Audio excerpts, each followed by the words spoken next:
Hello everyone, how you doing? The tripod set up here. There we go.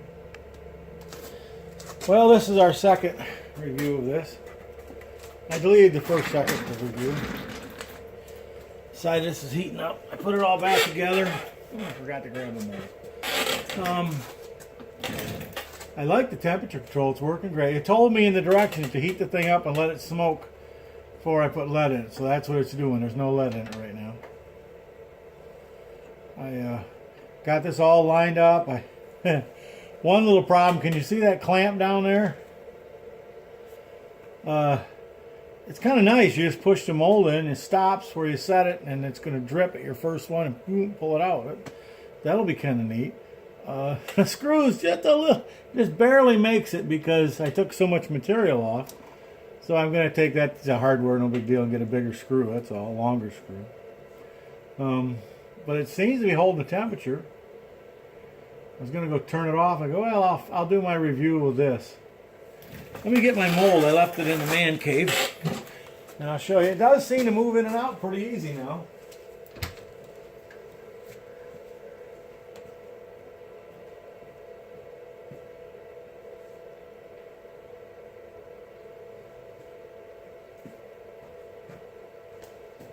There's not going to be time for me to do any casting today, thanks to Lyman.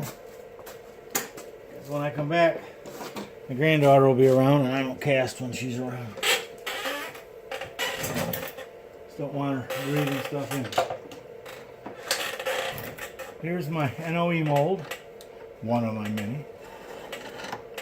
So I think it's going to work out okay. I'm looking forward to it. So I think the Dremel tool, guys, is the, or gals, what do we got out there, is the answer. You really narrow that thing down a bit, but it hopefully doesn't weaken it too bad. I mean, if it breaks in 5 years, I guess I'll buy a new part. If it breaks in 5 years, what I'll do is I'll have somebody machine me up a new part for it. This does not have an on and off switch like my other pot does, which I guess I don't need it. It has a nice thing where the plug just unplugs, so that works. Little fan on there, I figured that just keeps this part's relatively cool. Of course, there's no lead in there, and it's been on for like 20 minutes because it did smoke like mad at first. That's why I opened the back of the barn door. But I'm back to being happy with my pot. Was I unhappy about this? Yes, I was very pissed about this. Excuse my French. I was underwhelmed. I really was. But this pot is just so much nicer than my other one.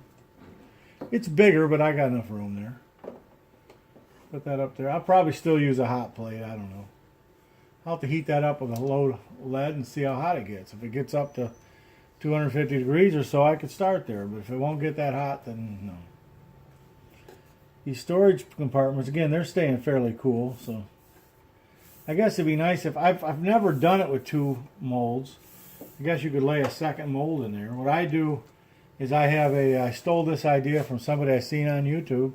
I just keep a moist sponge next to there, and when the mold gets too warm, I set it on there, let it spit and sputter and steam, and then any moisture is gone in a heartbeat. And it cools it down, and I go at it again. This is not where I cast.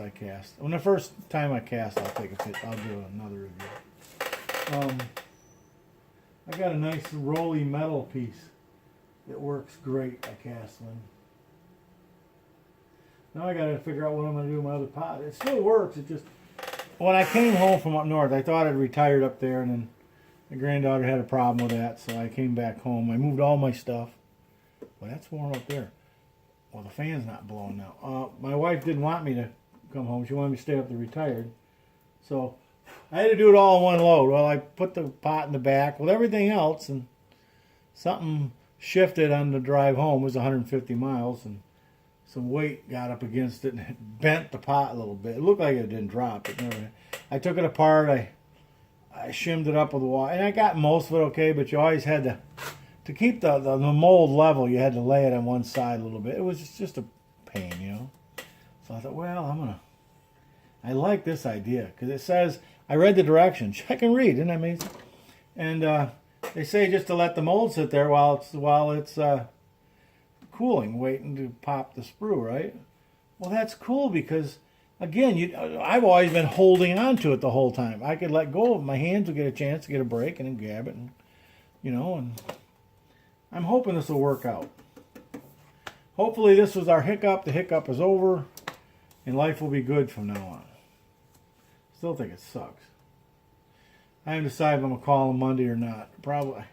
I hate just being blown off. And then you get into the void to automated phone system hell. Ow, that's warm. But I'm pretty happy with it again. I like the fact it's put together with screws, so if I had to, I could surface it. The other one's all riveted together.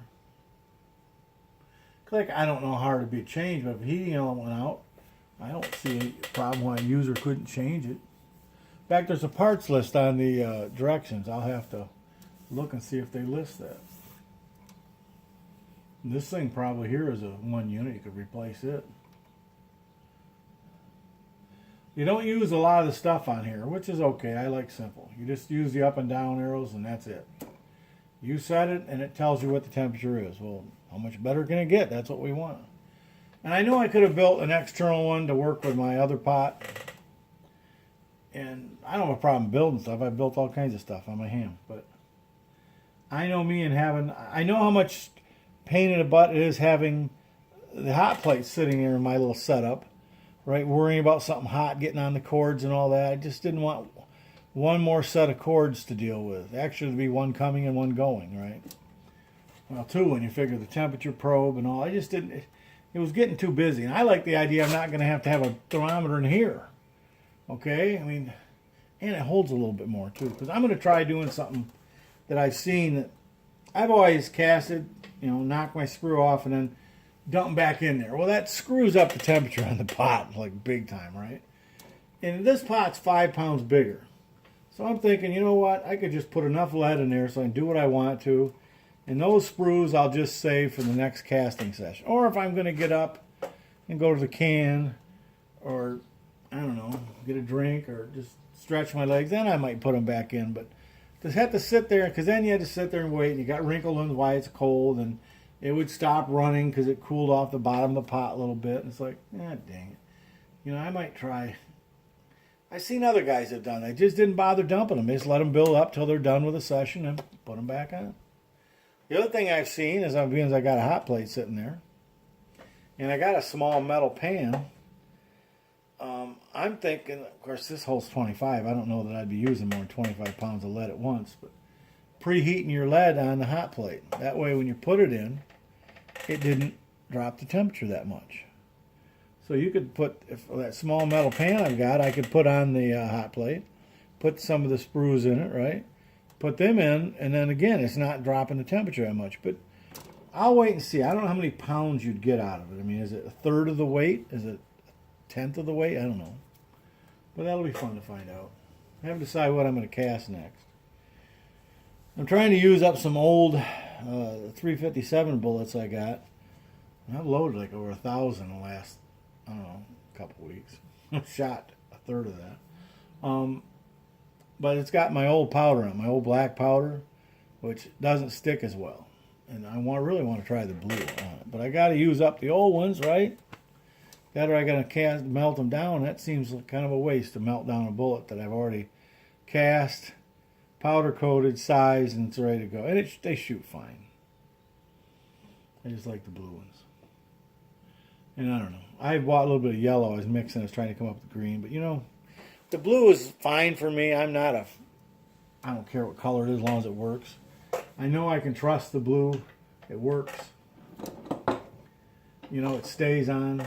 I recovered a few more bullets out back, just kind of accidentally. And there's that Lee mold. And they're all good. Most of them are 45 ACP. Because they're not, they're not going that fast, so they bounce off or stop. Yeah, that Lee, even now that there's some weight holding, this is empty. There's no weight in the pot yet. Yeah, that Lee's working just fine. I read the directions. The directions say it will work with a Lee mold, but I think what they must be talking about the Lee like 2-cavity molds or something. Because this bad boy wouldn't fit, period. That's all there was to it. I guess you could have it on top like this. But, you know, or maybe they wanted you to go in sideways like this. I don't know. I didn't want to have to do that. I guess my other pot being bent a little bit. I've been doing that long enough. I'll be straight for once. Okay? I've been looking forward to having something straight, you know? All right. Well, I'm done rambling, I guess. Sorry for going nuts on everybody on the first video. Man, I was underwhelmed when I took that out. I was just... I don't usually do that kind of language on videos. I was just mad. I'd still like to have one of these that's in pristine condition, all nice and smooth and perfect. I think, because I guess from what I'm reading on the forums, Lee gets this grief, not Lee, excuse me. Lyman gets this grief a lot because of this. Well, Lyman has all kinds of accessories they sell, right? It's not like they're not wanting to have one more thing in their lineup, another SKU. So it's, instead of fighting about it, why don't they just come up with, make a second one that is a little bit bigger, that's spec for the other molds, and sell the thing as an accessory. Okay, it's like, hello, take my money. We'll see. That's the only problem with big company. You can call them all day, and I don't mind talking to people that pick up the phone, but they never have any control over anything. You sit and talk to them, and they couldn't care less what you say. They just want to get you off the phone. So it's like a waste of time. In the old days, when you walked into a business, talk to somebody, you could talk to the owner. Talk to somebody who had some control, you know. Now, they didn't always do what you wanted to, of course, but at least you could, you know, and that's how they got good ideas. But the people who are running our businesses nowadays have insulated themselves from the customer. I'm just as guilty myself. Business. That is pretty warm up there now. Wouldn't want to leave my hand up there. I mean, I'm not burned, but it's warm. The directions didn't say what it was for. There's this little tiny, I don't know if you can see it in the video now, silver little thing goes through the arm. It's just a spring. I really don't understand what purpose it serves. You know, but I put it in, it works. I like the big nut up here instead of my smaller nut. That'll be easier to get a hold of with gloves on.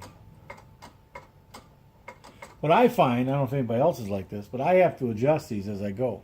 When I first start out, the pot's full, I turn it way down because you got lots of weight, lots of pressure.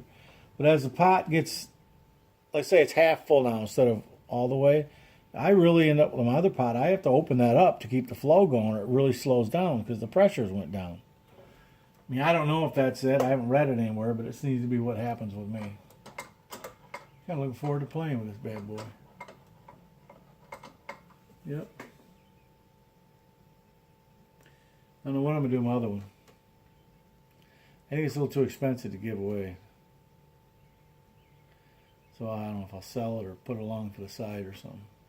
I took all my, I had some big ingots I bought from Roto Metals a few years ago, before the price went way up. I got a deal on it. I bought that, what is it called? I don't know what the hell is it called. I got the tag up here. Yeah, linotype, right there. Right there. I bought 1,000 pounds on a pallet. I got free shipping. I only paid like just around $2 a pound for it. Now there's what I got. And I tried cutting that apart and everything. It was a pain in the butt. So I got the bright idea. I took my thing and I just melted those bad boys down and I made ingots. So those are all linotype, and this is all my scrap lead that I just throw. I haven't been getting wheel weights lately. I got some more scrap to melt down. It's not like it's a big hurry. I got probably 500-600 pounds ahead, purified. There's my cart that I use, that I run everything on. Keep all my treasures for casting inside there. It's a good pot. I don't know if you can see or not, but it is bent a little bit. I see the washers I put here to build it. I mean, it wasn't its fault. It wasn't the company's fault because it got damaged a little bit. But I like the wider pot, be a little more stable. And so I have to get out here and do some casting, but not today. Can't do it when Madison's around. Cause I love that little girl, but you can tell her all you want not to come out here, but she's gonna come out here. You couldn't keep her away with a, I don't know, with a rope. You'd tie her up, she'd come out. So that's the way it is. I still like the pot, even though it was a pain in the butt.